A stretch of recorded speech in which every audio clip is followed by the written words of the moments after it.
right and impunity. Thank you. I thank the representative of Slovenia for the statement. I now give the floor to the representative of Denmark. Thank you, Mr. President. Mr. President, Denmark fully supports Poland in calling for this emergency meeting in response to the serious violations of its airspace by drones launched from Russian and Belarus territories.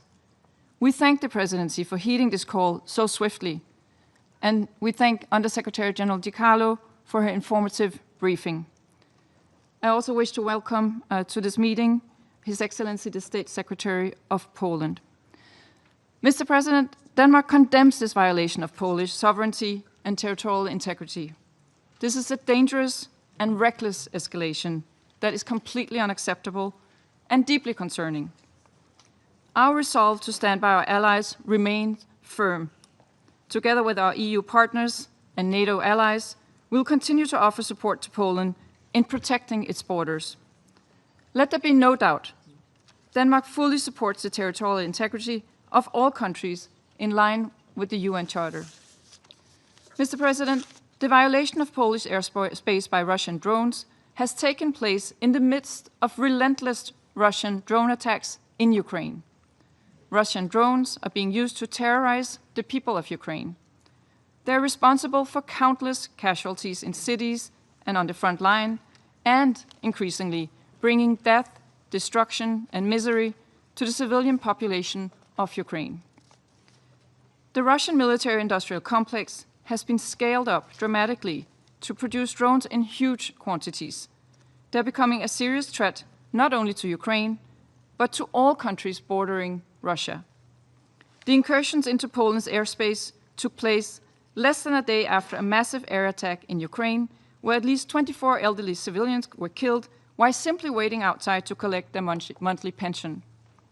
It took place 3 days after the single largest Russian aerial attacks on Ukraine's cities during the war, where 4 civilians were killed and 44 wounded, including many children. And it took place 1 week after the drone and missile blitz in Kyiv, killing 25, including 4 children.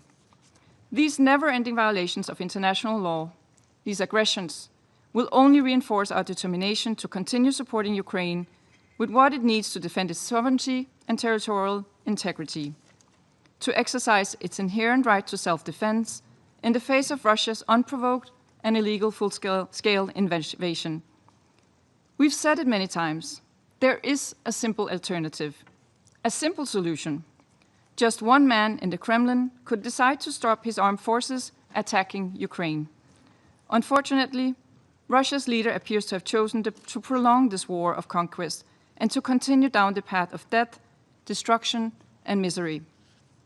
Mr. President, what we have witnessed over the skies over Poland is a reminder that Russia's drone surge is not by any means restricted to the war of aggression in Ukraine.